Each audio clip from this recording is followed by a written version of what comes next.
He was a compassionate leader, a patient mentor, and a genuine friend. Tonight, we're privileged to honor the late Frank Gilbert with the Lifetime Achievement Award. When I think of Frank Gilbert and I think the lessons that he taught all of us, it's really not about your education. It's really not about your experience. It's really about, do you put the guest first?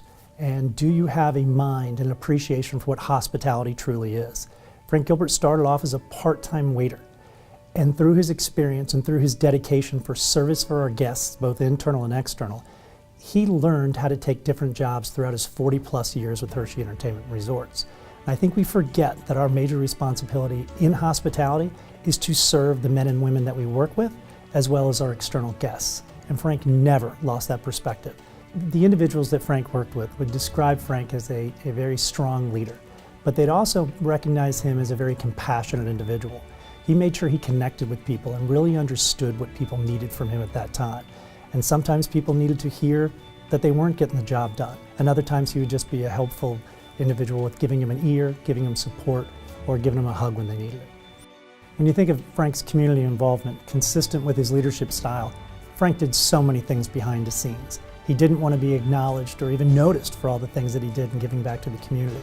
Frank Gilbert was the very first recipient of our Legacy of Excellence Award. This is the highest award you could achieve in Hershey Entertainment Resorts. It is a peer-nominated award, and again, it's not an impact of P&L responsibilities. It really is how you live up to our core values. And Frank Gilbert, by being the first recipient, really established of what the importance of the award was, and he really set a bar very high for other people to follow.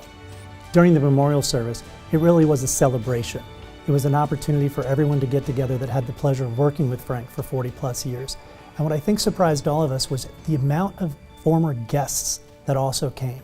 They came from hours away to make sure they paid tribute to what he did for them. All of the senior leadership team members remind each other on a regular basis and hold each other accountable to the expectations that Frank established for them, not just for today, but hopefully for years to come.